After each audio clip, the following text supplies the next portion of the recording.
Get ready to hear the truth about America on a show that's not immune to the facts with your host, Dan Bongino. All right, welcome to the Dan Bongino Show. Producer Joe, how are you today? Yeah, and a fine good morning to you. I'm doing well, Dan. How about you, buddy? You doing good? Yeah, Paul and I were up late last night, late for us by Eastern time standards here in Florida in the Dan Bongino schedule, where like 9 o'clock has become my standard bedtime lately. Watching the rally in El Paso and Beto's, I think rather poorly, relatively speaking, attended counter rally, and then the interview afterwards. So a lot of news to cover today. Hey, let's get right to it. Today's show brought to you by our buddies at Harry's Razors.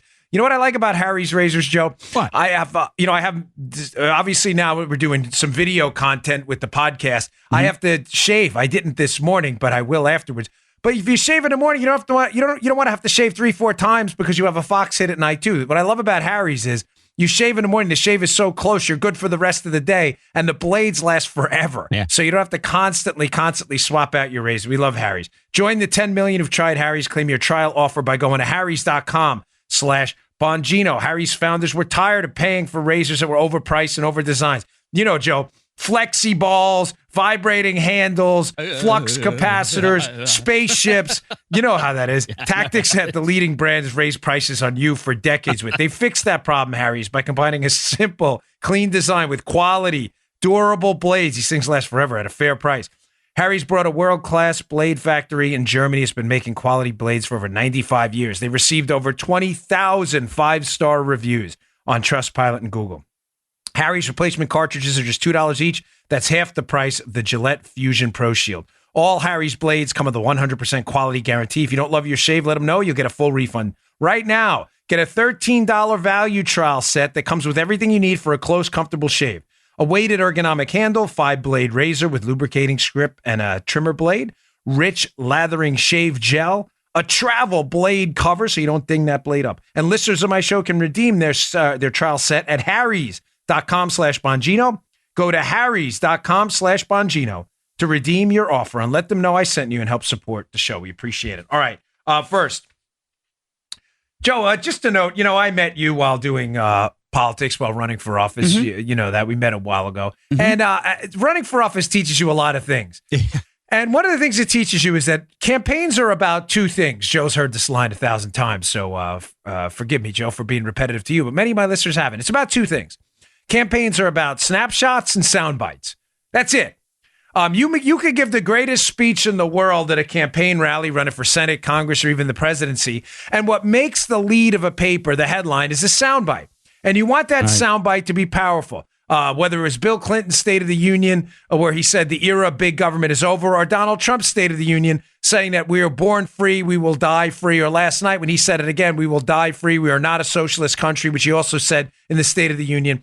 That's the soundbite you want. Those are what make or break a presidency and make or break a politician. And think about the logistics as to why, Joe. Sadly, a lot of people, I shouldn't say, me included, I don't want to be like dramatic. I'm not trying to insult anybody. People don't have a lot of time. A lot of people will read the first paragraph of a story and the headline, and that's really it. Some people just read the headline.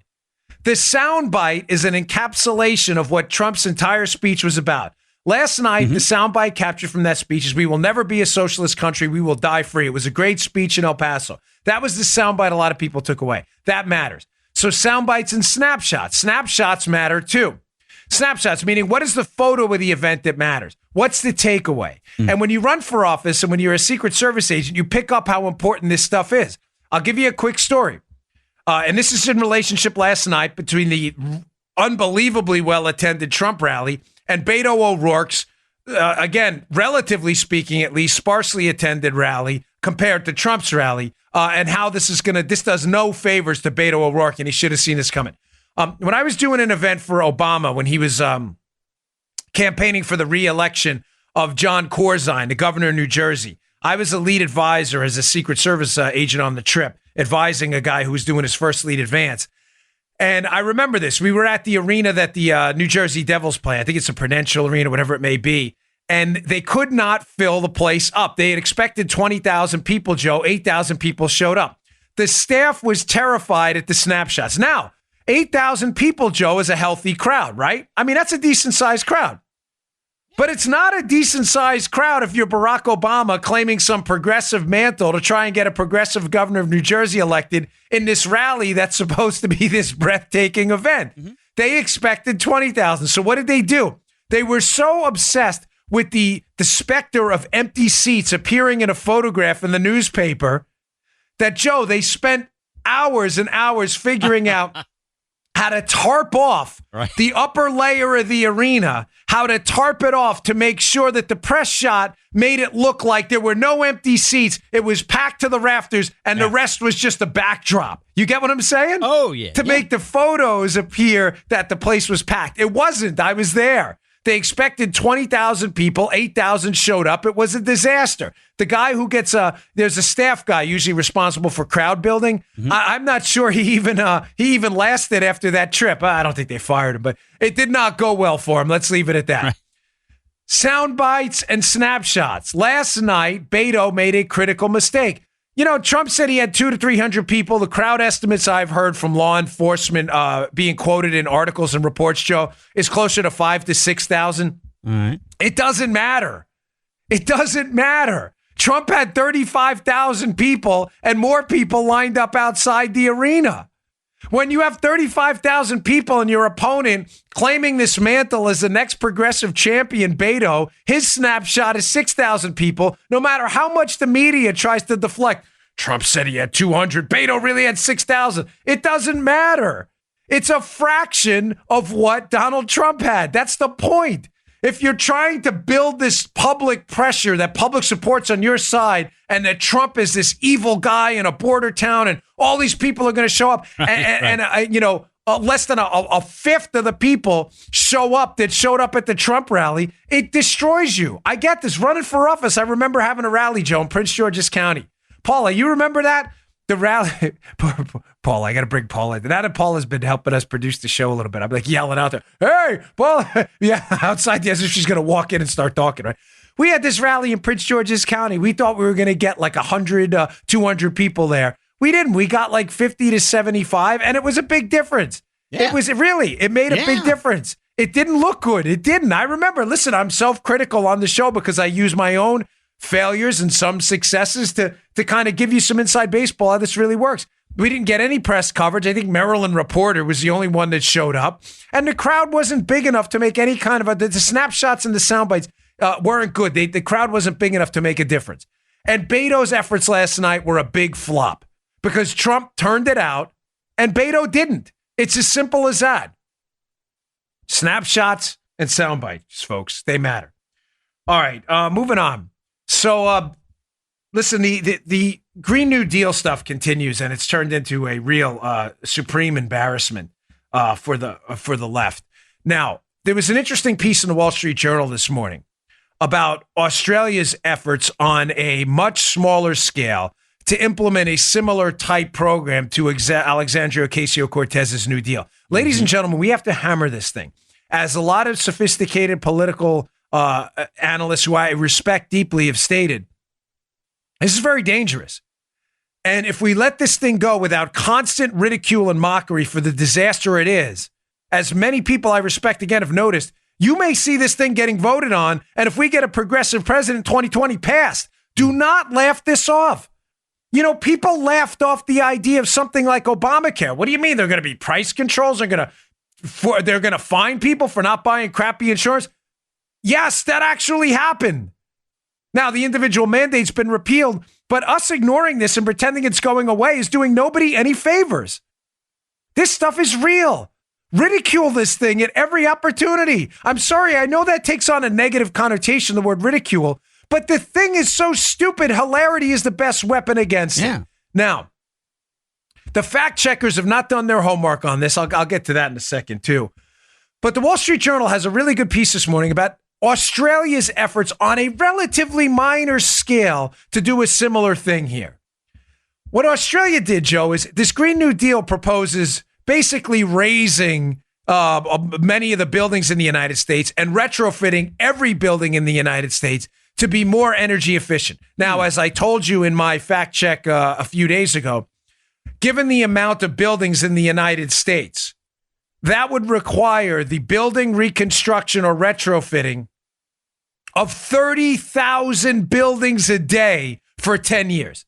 Now, ladies and gentlemen, that is obviously not possible to do, but don't let that get in the way of Alexandria Ocasio-Cortez's dopey ideas.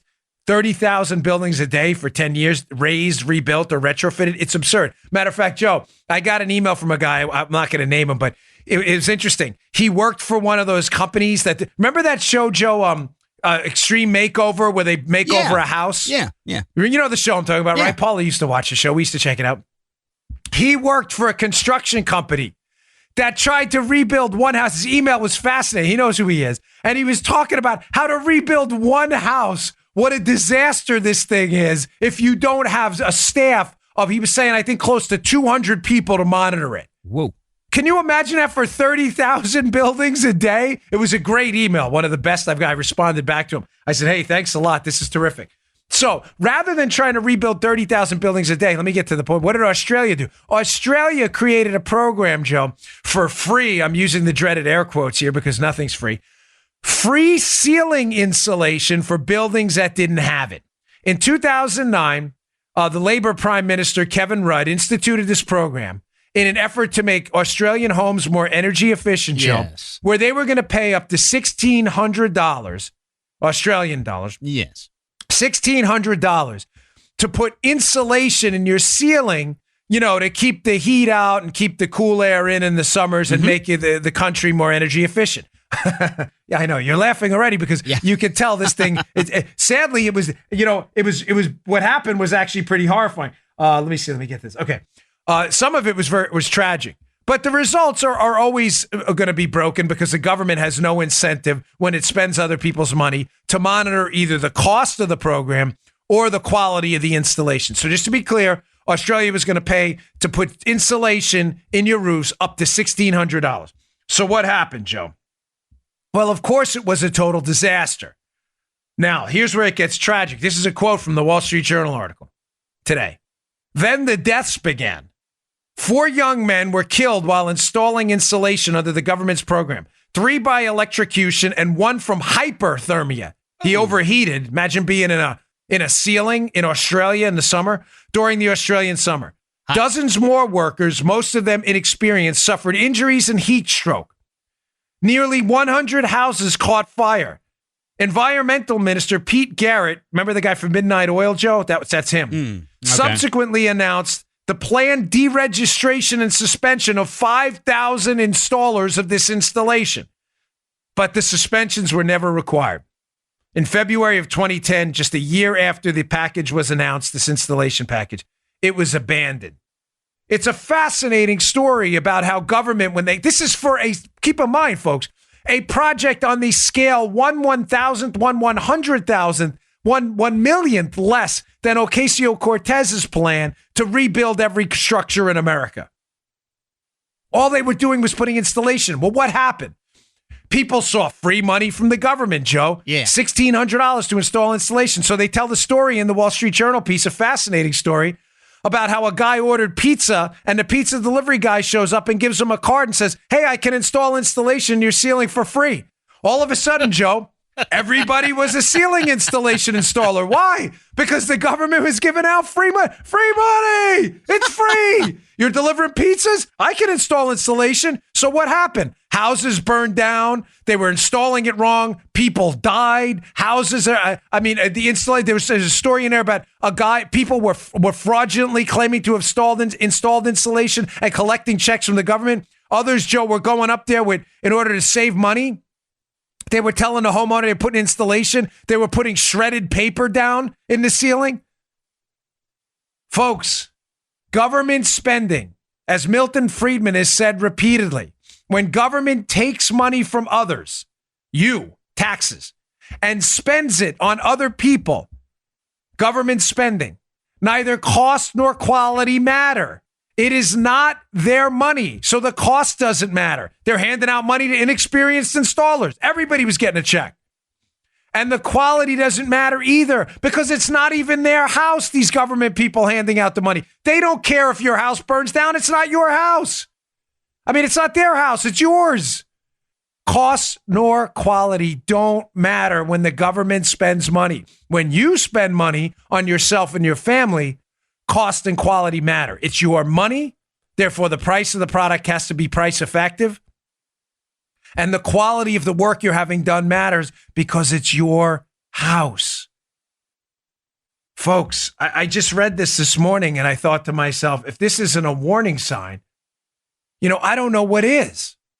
How many stories do we need to hear about government debacles or debacles, as I've heard of you, government debacles with taxpayer-funded programs that spend them on these pie-in-the-sky, ridiculous, outrageous AOC-like proposals? Now, on the fact-checker front, the fact-checkers are not doing their homework on this. Matter of fact, they're covering for Ocasio-Cortez. So the last point on this, I'm going to move on because we got a lot more to get to today. But this is important. Fact checkers are nonsense. They're garbage. PolitiFact, the Washington Post, there's a total waste of your time. These are nothing more than opinion journalists. They're not even journalists. They're just opinion talking heads and writers who disguise themselves in nonpartisan fact checking masks to get you to believe they're actually fact checking. Then what they're doing is propagandizing you. If you listen to yesterday's show, and I encourage you, it was a good one. It's one of my favorites. I told you that Ocasio-Cortez, this was all nonsense about her, that she is now trying to, they're kind of semi-admitting it now, but Ocasio-Cortez had a frequently asked questions, an FAQs thing on her own website. Mm-hmm. Yesterday's show notes has the link to the cached version of it. In case you think it's not there, we're making this up. Where they had an FAQs that talked about paying people unwilling to work and talked about all these absurdities, farting cows and this other stuff. That was on her website. Now, she had this advisor to her who appeared on Tucker Carlson, as I said in yesterday's show, had denied this. Now they're kind of coming around. But instead of the fact checkers calling her out on the fact that they denied this was on her site, I gave you the link. It's at the show notes yesterday. You can see it yourself. What do the fact checkers say? Here's a piece by the Washington Examiner, Beckett Adams, I have in the show notes today. This is from the Washington Post fact checker. There's a case to be made that the criticism about ending airplanes and cows was a stretch to begin with. It was there, folks. It was in the FAQs. I have the link on yesterday's show notes. Read it yourself. Since the resolution didn't mention any of that, the FAQs were not definitive on those points.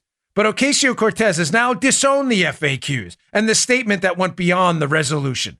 The line about providing for people unwilling to work has been walked back completely. So we won't be awarding any Pinocchios to this kerfluffle. This is such a joke. Fact checkers are such a joke. This is so stupid. The fact that you take these people at the Washington Post seriously, if you do, really is a testament to some homework you need to be doing. I don't mean to offend you, but if you're taking these people seriously as nonpartisan people interested in the facts, you need to really start to backtrack and start to look at where you are.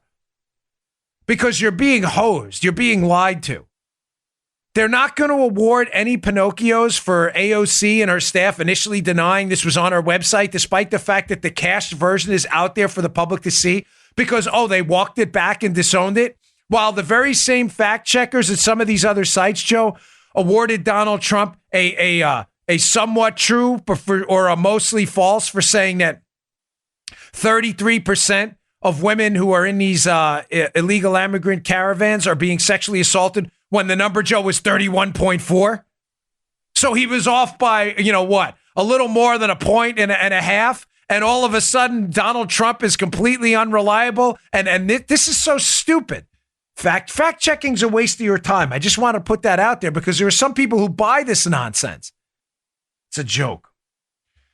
All right, moving on. We had another epic liberal failure, and it's just, I don't like Schadenfreude, but watching liberals implode upon themselves and walk back and be complete hypocrites like this Andrew Cuomo up in New York is just, it's pitiful. I don't even, I used to celebrate it because it pointed out their hypocrisy, but now it's just a pitiful, disgusting sight to watch. Because some people still believe this nonsense that liberals are in it for the little guy, Joe. That they're here to to tax the rich and use the rich. Yada yada. That's right. It's like a Seinfeld episode. It's all BS. Yeah. We're here to tax the rich, take care of the middle class. It's all garbage. Mm-hmm. This SALT, what's happening with this SALT deduction is just epidemic of this entire argument right now. So Andrew Cuomo, a piece in the Journal today, Wall Street Journal, is losing his mind over the fact that in high-tax states like his in New York, you can no longer deduct your state and local tax bill over $10,000. Right.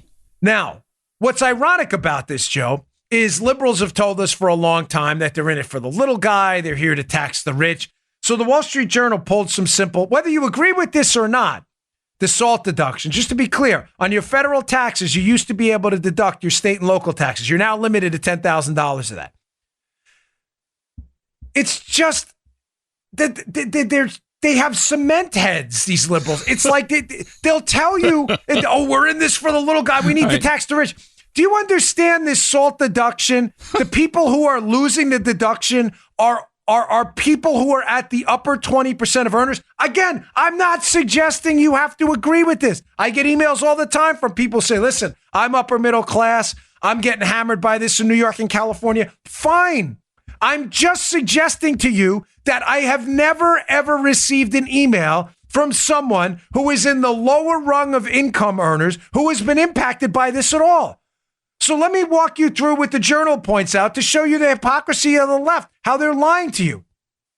The left has told you they're about taxing the rich, taking care of the middle class, and, earning more government revenue to redistribute to all these people who are struggling.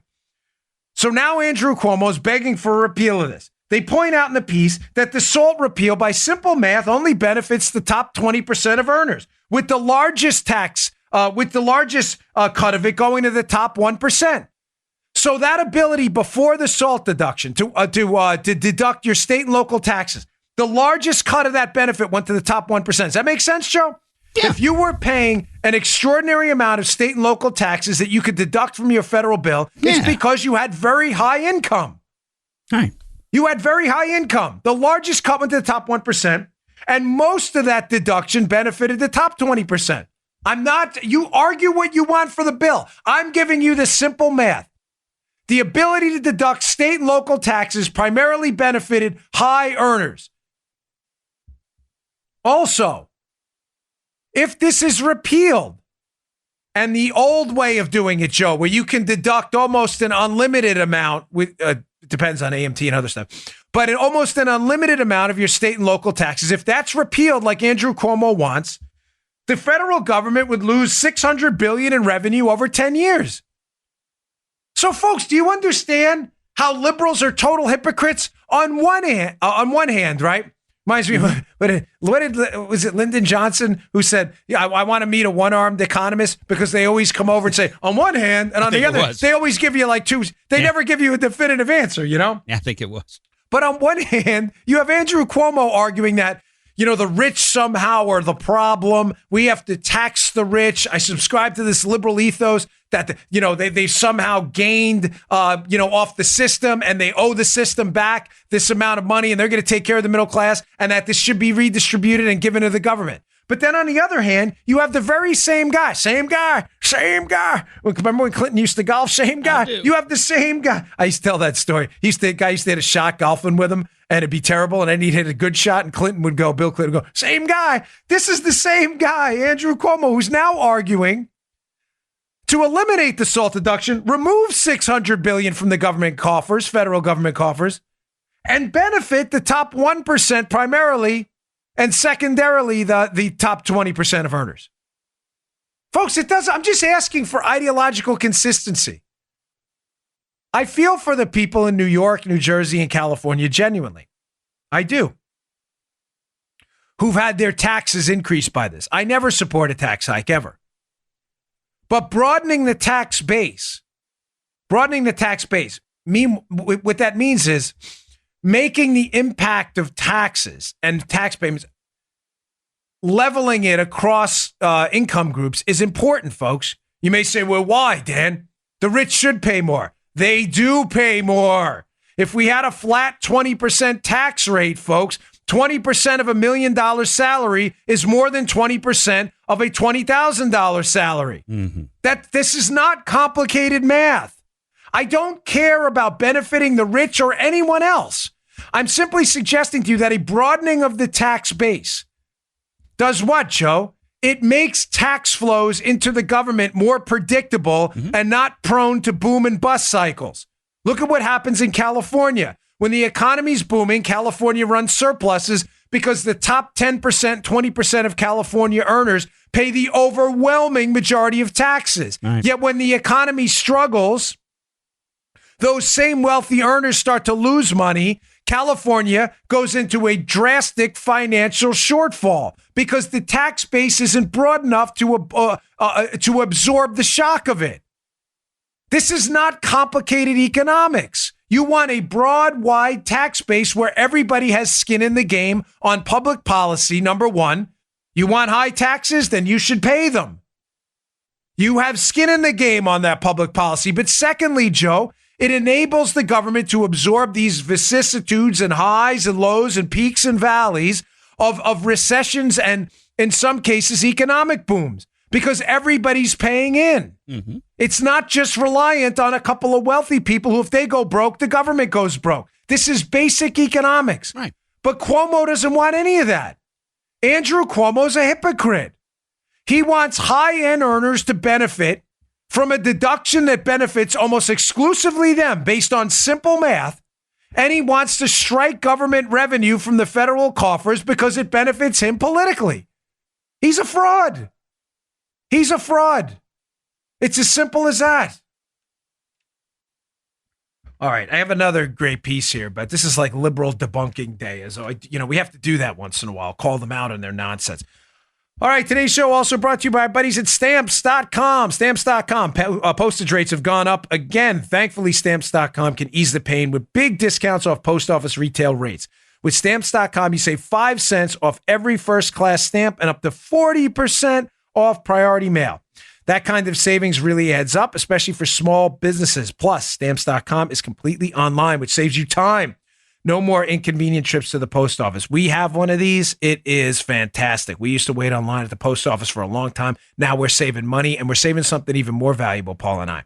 Time. It matters. Stamps.com automatically calculates and prints the exact amount of postage you need for every letter or package you'll send. You'll never overpay or underpay again. Stamps.com brings all the services of the post office right to your fingertips. Buy and print official U.S. postage for any letter, any package, any class of mail using your own computer and printer. Stamps.com makes it easy. They'll send you a free digital scale. We have ours, which automatically calculates exact postage. Stamps.com will even help you decide the best class of mail based on your needs. Stamps.com saves you money. They give you postage discounts you can't get at the post office, including 5 cents off every first-class stamp. That adds up. Anything you can do at the post office, you can now do from your desk for less. I use Stamps.com. I love it. It is easy, saves me a bunch of time. Right now, our listeners get a special offer that includes a 4-week trial, plus free postage and the digital scale. See for yourself while over 700,000 small businesses are using Stamps.com. Just go to Stamps.com. This is important. Go to Stamps.com. Click on the microphone at the top of the homepage and type in Dan, D-A-N. That's Stamps.com. Click on the microphone at the top of the homepage. You can support the show there and type in Dan. I really appreciate you supporting our sponsors, folks. You all are always great. Okay.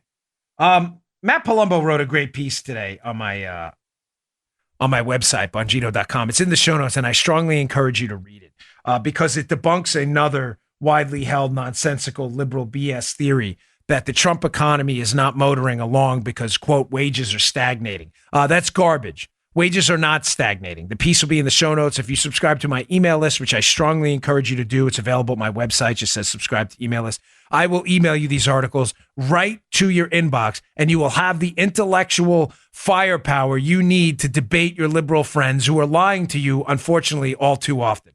So the title of Matt's speech is No, Wages Are Not Stagnating. This is basically, nonsense. He addresses it right away. Don't be fooled. Wages are not stagnating under Trump. That's the title. That's the exact title of the piece. I should have been precise there.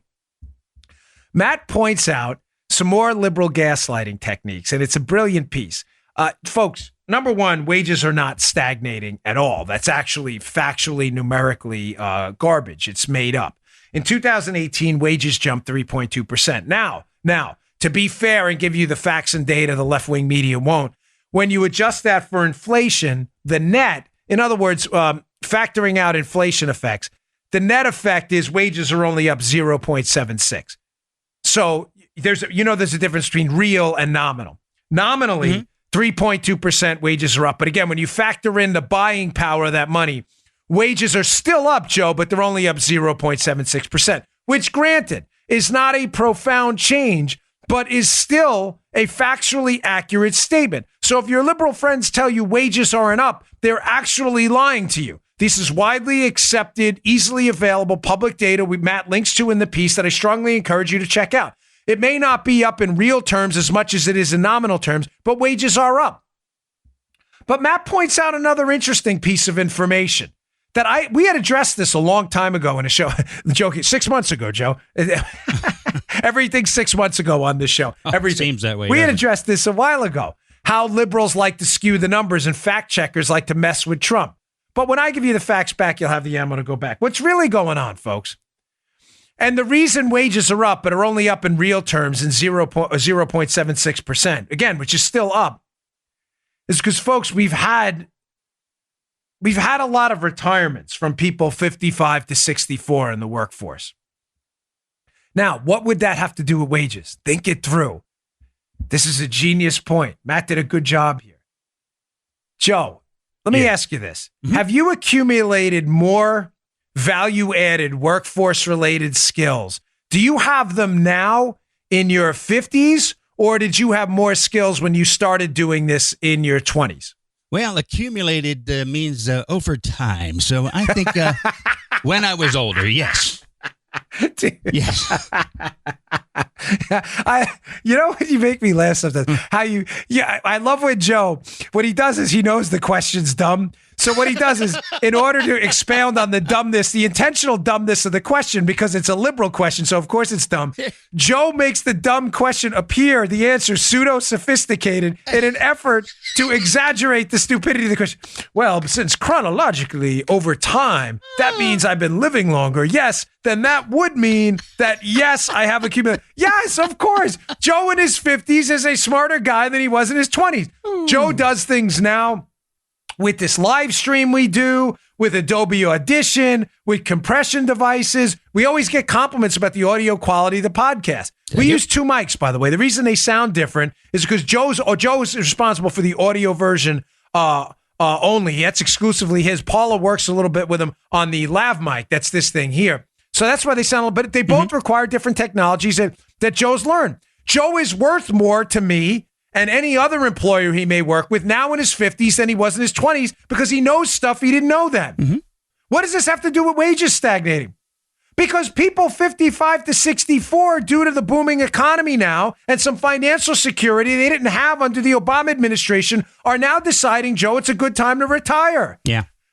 Meaning those are the highest earners in our workforce. So when the highest earners in our workforce leave the workforce, you're left with what?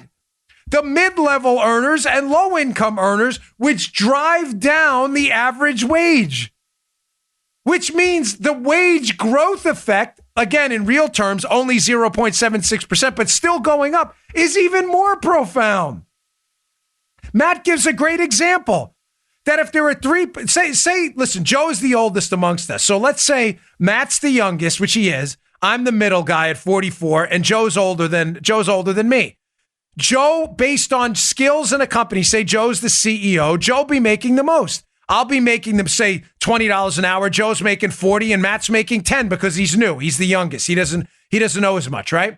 Matt gives this great analogy how when Joe retires, even if I get a raise, Joe, and I was making $20 an hour, now I'm making 25, and Matt gets a raise from 10 to 15, the average wages, if you were making $50 to $60 an hour, to give a more profound example, the average wage still goes down.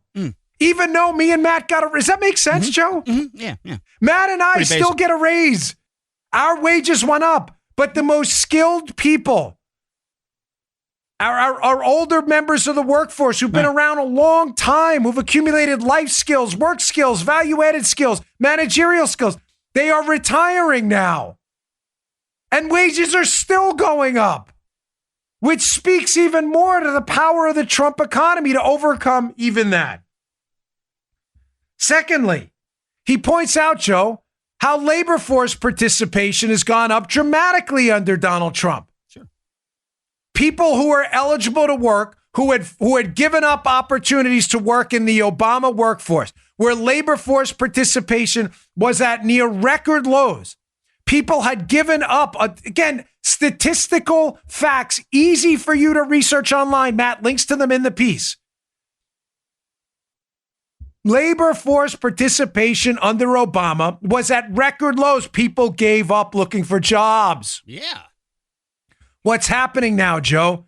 Not only are some of our highest paid, skilled, and older workers retiring now because of the good economy, but because of the great economy right now, a lot of people who had given up looking for work, whose skills have atrophied, and may not be able to demand the salary they could demand 8 years ago because they lost out on a lot of that work time, are now coming back into the workforce at a lower salary, driving down wages a bit. Even the San Francisco Federal Reserve, as Matt points out in the piece, this isn't some bastion of right-wing conservatism, pointed out that this is one of the anomalies of a growing economy. That initially, as people come back into the workforce because of the availability of jobs, that wages can actually go down a bit because some of these workers lost some of their skills.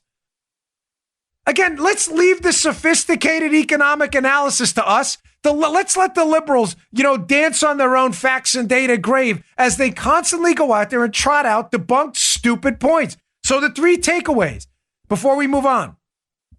Yes, wages are going up in nominal and in real terms. They are being dragged down a bit by older, more skilled workers retiring because of the good economy.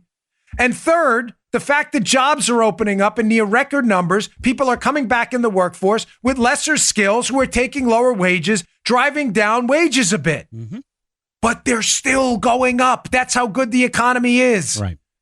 Or really, one of Matt's finer pieces. I love economics, so I'm kind of biased. 2 things fascinate me: Spygate case and economics. I love Matt's work, and so maybe I am a little biased. But folks, please, I strongly encourage you to read the piece.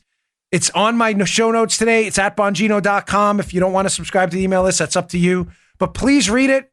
It's really good. It's short, it's sweet, and it hammers. Paula put it up there again on the video. Thanks for doing that. It just hammers this idea that the liberals keep hitting Trump with. It is not true. I'm just asking people to do basic homework on this. Okay. Oh, another development here in the Spygate case, and a great piece by Jeff Carlson over at the Epic Times, who's done some really great work. And folks, it worries me. The gist of the piece, to get the lead out in the front, is if you're a libertarian at heart like I am, who's genuinely concerned about the private self versus the public self, it's giving me goosebumps talking about. I'm not even kidding. Like, you see it on the video. You see my hair standing up because it freaks me out that much. I'm not even kidding. The private and the public self are disappearing. And this piece Jeff wrote at the Epic Times, it's about Spygate, but it's about something bigger, folks. And it's the reason I wanted to bring it up today. What he talks about in the piece is how the FISA court, the ability of the federal government to use its law enforcement and intelligence powers to spy on you, was initially subjected to a bunch of stringent restrictions. The Woods procedure, which we've talked about frequently, which is designed to fact check the information before it goes into the court. Right. And there were multiple layers of redundancy, Joe, designed to protect you from being spied on by the government in a court where you're not even entitled to be at the proceeding or any of the proceedings. It's not adversarial. Right. It's effectively the new spy chamber. Jeff's piece is long, but it's worth your time because it talks about how during the spying on Donald Trump case, despite all of this broke down, Joe. Now, I'm going to read to you a snippet from that piece shortly about how none of the safeguards against your privacy were implemented in this case at all. And the government was basically given unfettered access into the private lives of people who had no business being on the government's radar. But before I get to that, so that's the lead here. What's bothering me as a former federal agent, a cop myself, who had the power to take away people's freedom, their assets. Folks, the distinction between a free society and an unfree society is the distinction between the private and the public self.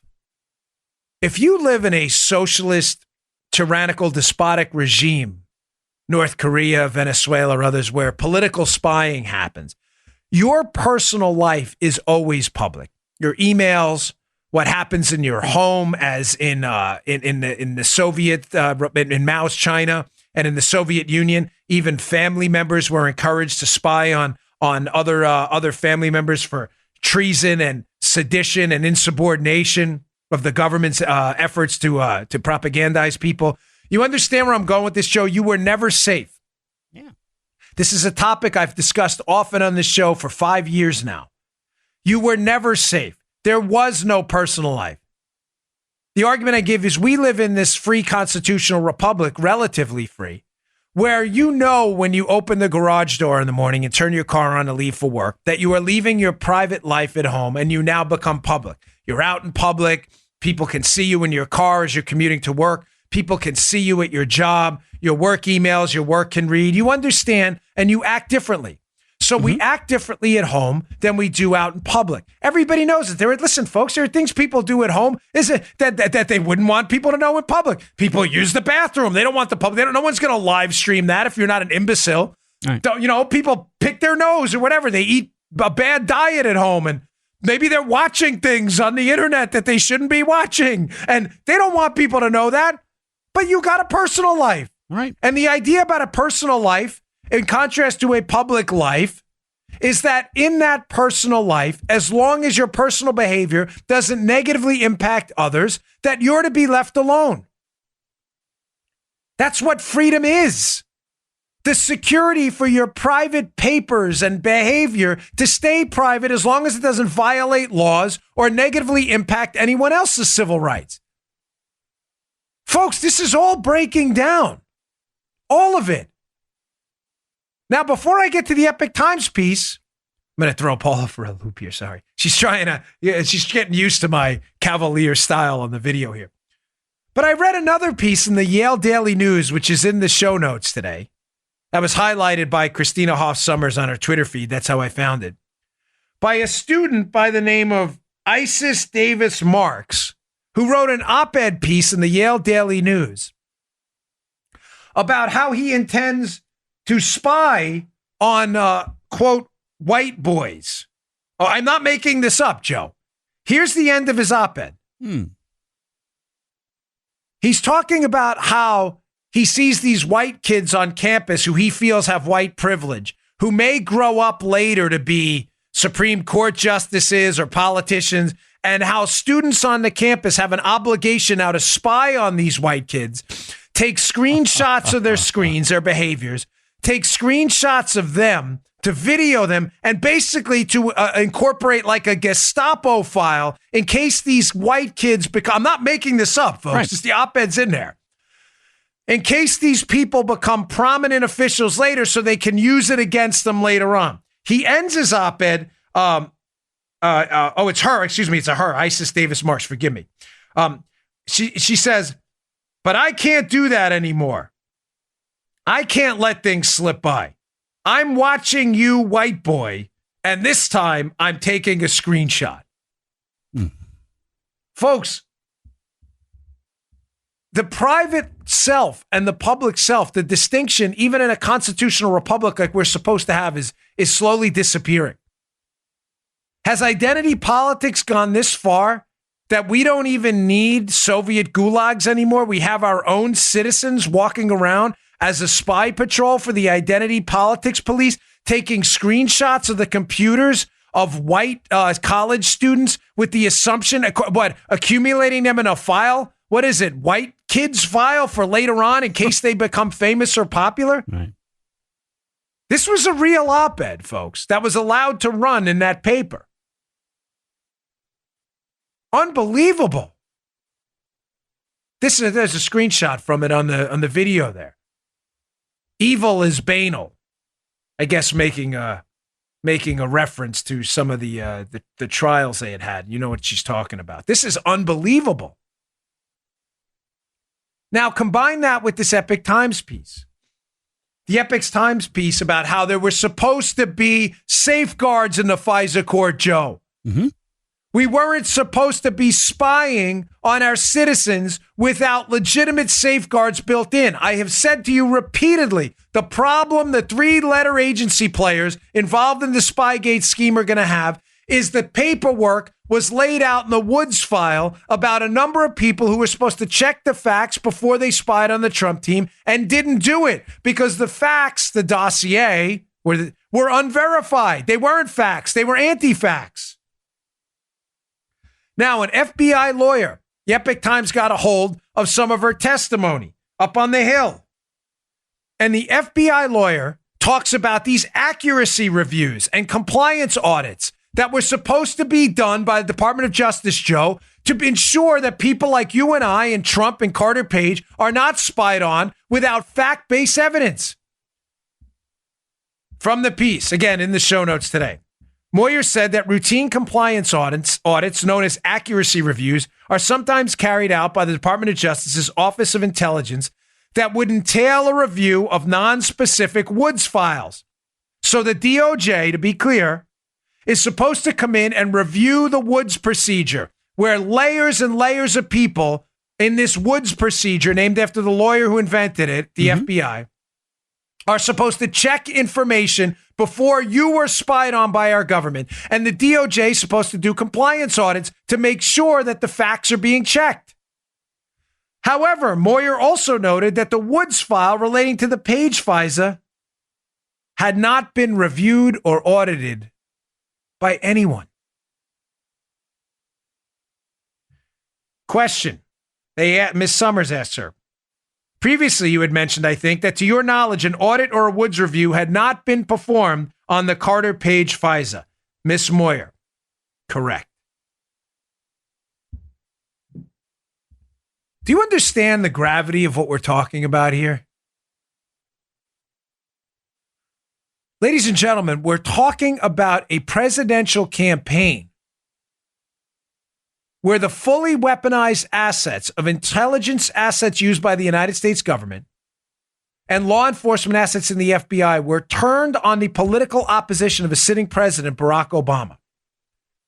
The basic safeguard, that a decision in and of itself that should have elicited a higher degree of scrutiny. Joe, if any case in American history demanded the response of accurate fact checkers to make sure they were spying on the Trump team for legitimate reasons, do you think this was the case? Yeah, I'm pretty sure. Yeah, kind of, sort of, right? This Woods procedure is in place to ensure they are spying on them for the right reasons. And when asked on the record, was this Woods file checked? Was a compliance audit done? The answer is no.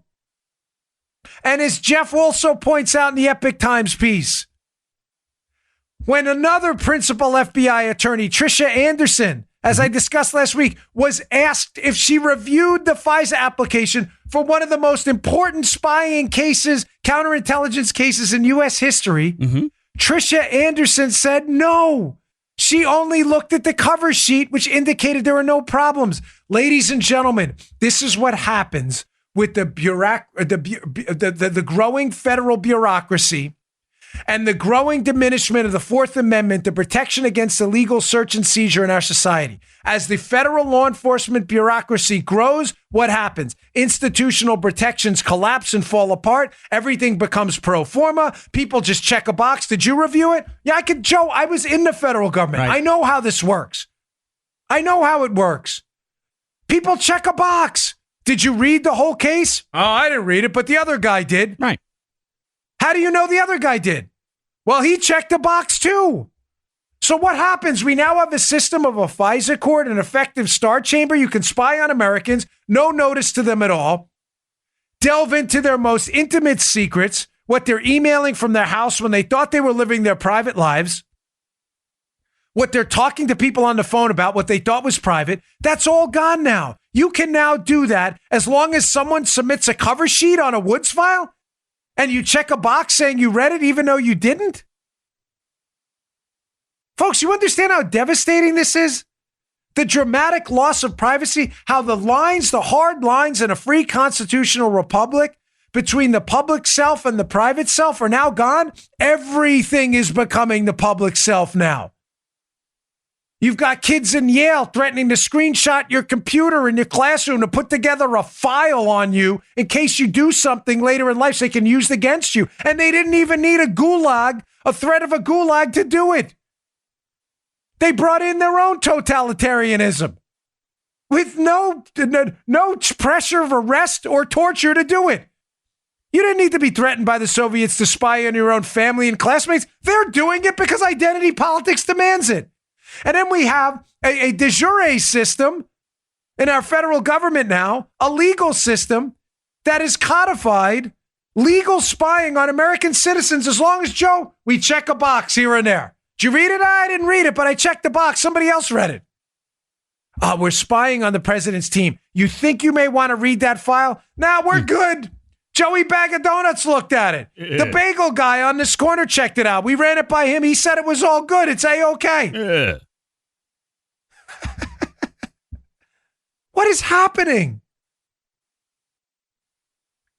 Listen, you may not like some of these guys, but if there was ever a time to start to support people like Rand Paul and others, I like Rand a lot, who has been firmly principled on the issue of diminishing privacy in a free constitutional republic. If there was ever a time to support people like that, that time is now. This is scary stuff, folks. And for you mini totalitarians, especially the one who wrote that Yale Daily News piece, I'm ashamed and embarrassed for you. I never thought despotism, tyranny, and government apparatchiks wouldn't even need the threat of force to spy on their own citizens and friends and neighbors. Disgraceful. Absolutely horrible. All right. I got another story to get to today. I should have spoke about this in the beginning, but I had a lot going on. It required detailed explanations. I didn't want to miss it.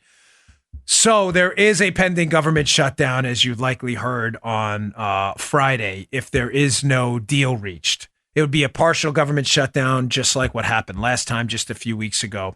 And there is some talk of a deal being brokered up on the Hill. Right now, the deal looks like some sort of down payment on fencing, slatted fences, not a wall. It would be significantly less than the $5.7 billion the president's asked for. But there's some conflicting information out there about the Democrats' desire to have the number of immigration detention beds for people who broke the law decreased. Now, this is an insane talking point. I discussed it yesterday on the show.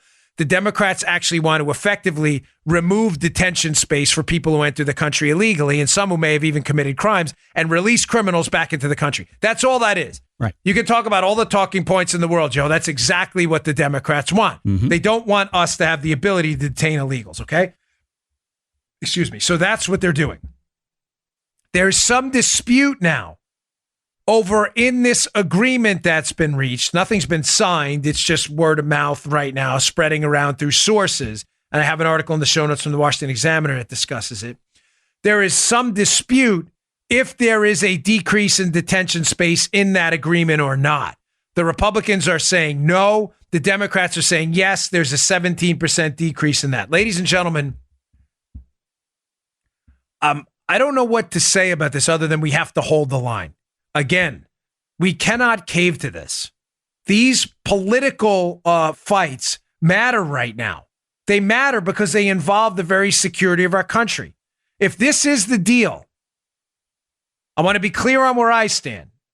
So you understand, you listen to my show, you spend your time with me. I'm honored by that. You deserve an opinion by me. If it does involve any effect on the ability to detain people who came here and broke the law, then the president should absolutely categorically not sign this deal and make that known right now. Because due to the 72-hour rule in the Congress that Pelosi just implemented, they need 72 hours to read and debate a bill. If they don't get this done, you're going to see another shutdown on Friday, and they need to get this done now, Tuesday. So if President Trump is not going to sign this because there's a decrease in detention space, he needs to put that out there right now. because we need to prepare and we need to get ready for another fight. And that's fine. That's a fight I and you are willing to have. Listen, I travel too. I get it. I see what's going on. If it results in some delays, it's delays, and we got to suck it up. But these are fights we have to have. But I just wanted you to update on that. I'll give you a quick update on that. I think that would be a terrible, terrible deal. All right, folks. Again, I appreciate your time today. Thank you very much. Please subscribe to my email list on my website. I have these articles out there. Read Matt's piece on the wages going up. It's very, very well done. And if you don't mind, please subscribe to the show on iTunes. It is free. If you have an iPhone, go to your podcast app. Just put in the Dan Bongino Show. There's a subscribe button. That's what drives us up the charts. It's completely free. If you don't have an iPhone, you have an Android device or other, you can go to iHeartRadio, click the follow button, or you can follow us on SoundCloud, or you can just listen at Bongino.com too. But those subscriptions, they're free, really drive us up the charts and help us get our content out there, which we appreciate. You've done that. You've made us the number 2 or 3, depending on the week, conservative podcast in the country, thanks to your homegrown support. So I really appreciate that. Thanks a lot, folks. I'll see you all tomorrow. You just heard the Dan Bongino Show. You can also get Dan's podcasts on iTunes or SoundCloud and follow Dan on Twitter 24/7 at DBongino.